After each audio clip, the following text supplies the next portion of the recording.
Okay, so we've covered the 9 elements of digital citizenship. Now I'm just going to quickly go over the 5 fluency skills, and this will be discussed in as we go along all your learning units. The first one I would like to look at is information fluency. We have to have the skill to go online and seek out information that we need to access, whether that be from websites, journal articles, or academic resources. And this is also part of solution fluency, which is that this is going to solve a problem we have. We also have creative and media fluency, where we are going to create online media content and use media. And then collaboration fluency, where we collaborate with each other online, such as using the Blackboard collaboration platform. So these are all the 5 fluencies of digital citizenship, which is that without these fluencies, we're not going to be able to be as digitally literate online.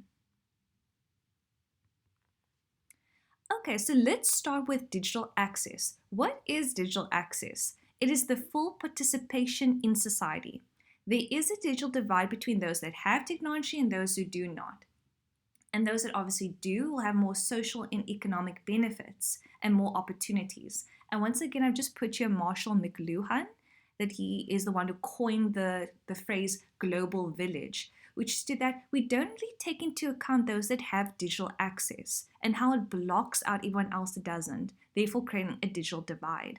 How many of you have access to your cell phone, a laptop, a television, the internet? And as we can see through this time with online learning, it's quite difficult to, access those right now that have connectivity issues who cannot access our online material. Other than that, we do have quite a bit of issues besides just the digital divide. There's also a socio-economic divide, a divide in infrastructure, a divide in content, a gender divide, a skills divide, and the universal access divide. So let's look at all the different issues surrounding digital access. Socio-economic divide, the ability to access data information using digital devices. Also, a lack of access is once again the digital divide, which I think by now we all know. The divide is also through developed countries versus developing countries, so those geographic factors. And what percentage do you believe in South Africa have access to the internet? I did a quick look in 2018 and it showed that 71.4% have access to the internet. So therefore, it does depend on which country you are in about the divide in technology and digital access. Those that are in developed countries will have more access. I think it was in Japan, I believe, or some Asia country, I'm not quite sure right now, that there's Wi-Fi that follows you as you go onto the train. So those sort of countries do not have such a large digital divide. And those of us who are in developing countries will have more of that digital divide. A divide then in those infrastructure relates back to my example with the Wi-Fi on the train, that wherever they go, there is Wi-Fi. In developed countries, there is just better infrastructure. If we look at the infrastructure that we have with Eskom and Telkom, it's obviously going to limit our ability with digital access. So therefore, there is a divide in the infrastructure we have as a country. A divide in content. You might be interested in knowing that 70% of websites are in English and that English dominates the web. This has changed now to around 55%, but it's still the most represented language on the internet. And therefore, if most of the content online is in English, wherever you go, some article you want to read, it's most in English, it's going to divide those that do not speak English, and therefore divide in content. A gender divide. In developing countries, not all women have access to digital technology. Males get then more the economic and educational and career opportunities because they have more access. And this will have an impeding ability of women empowerment and the equality development as well. And if you look into your recommended sources in the module manual, you can read through how this is changing in certain countries that can help, kind of small and kind of reduce the size of that gender divide.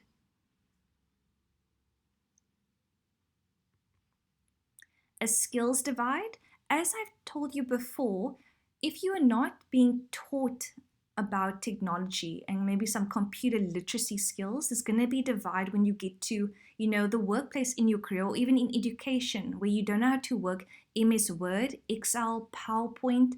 And then if you want to get into a media marketing organization, do you know how to work Photoshop? Do you know how to work social media pages? And therefore, being digital literate could, how can I say, being illiterate could disable you in the future in the employment market and limit you in education and your knowledge of this.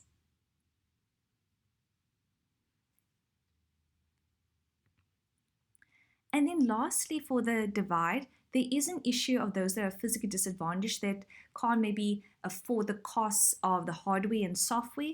So as a digital citizen, we need to take into account all of these issues around the divide. I know there's quite a bit here, and as we go through it, we need to take into account that these divides do exist and they limit the digital access and the whole country as well. Let me know if you have any questions about this work here to your lecturer, and taking notes as you go. You can create a little bubble, a little mind map, and then just draw about each one of the divides. I also want to point out here from your module manual that we have digital access socially in business and academically, and here's some terminology, terms that you can just look at, such as data means raw facts need to be processed, information is giving data context and meaning, and knowledge being facts, infos, and skills, and understanding the difference and understanding of those concepts there.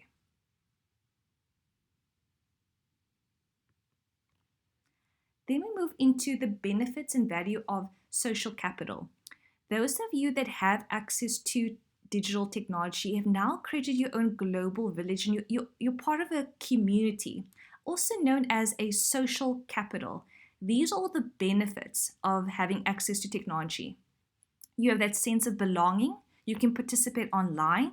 You can be part of proactivity, feel safe and trust, have that safety and trust there. You can build networks and so on. So all of these that we do not consider brings us together because we have access to technology. The definition of social capital is in your textbook, they say on page 26, which is just to say here that we need to understand the key concepts that social networks have value. So the definition of social capital is the collective value of all social networks who people know and the inclinations that arise from these networks to do things for each other, norms of reciprocity. I can't get this word right now. You know what I mean. The central premise of social capital is that social networks have values. So being able to be connected to each other is going to have value. We can engage and collaborate with each other and then build that social capital. Building social capital increases as well your communication skills. So the fact that you are able to collaborate with each other, be with each other, get information, grow networks is going to have benefits. It also increases your digital literacy skills, psychological well-being, connection and engagement to each other. And also will increase your ability socially, economically, and professionally. So these are all the benefits of having your own social capital within your phone, being able to go into Instagram, being able to go into LinkedIn, being able to work Photoshop. Maybe some of you can't work Photoshop and therefore you're not digitally literate in that. The digital divide is as important as closing the education divide, the healthcare divide, the economic divide, and broadband assisting the poverty and wealth gap.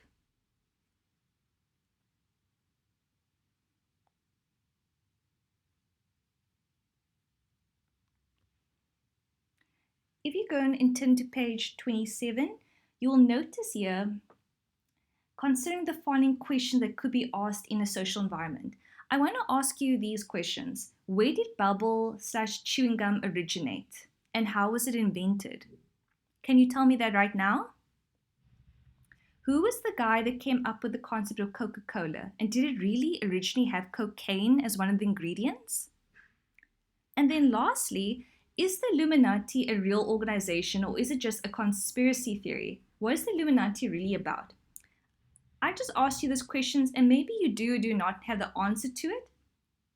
And then it may come as a surprise that if we wanted to find out the answer to a question, do you remember what we'd have to do? So I want you to take a little bit back to maybe 10 years ago. There's all these questions you want to ask your parents, the asking of questions of life.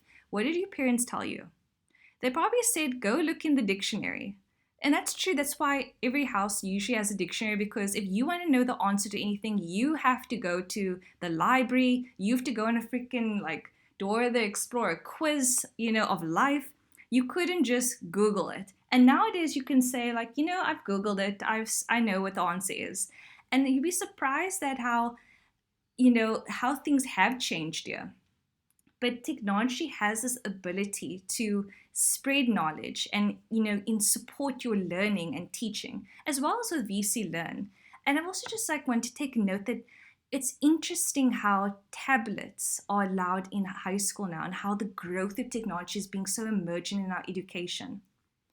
Another thing is like how young children, 4-year-old children, are dependent on tablets, and that you might see a lot of kids nowadays prefer to be on the tablet playing games and going outside. This is when it can get quite debatable, because on the one hand, it's quite good because they are forming those digital literacy skills, but on the other hand, they are becoming dependent, where I'd rather go onto the tablet and play games than go on the swing. There's more rewards in going up levels than actually physically going up levels. Some philosophy for you today.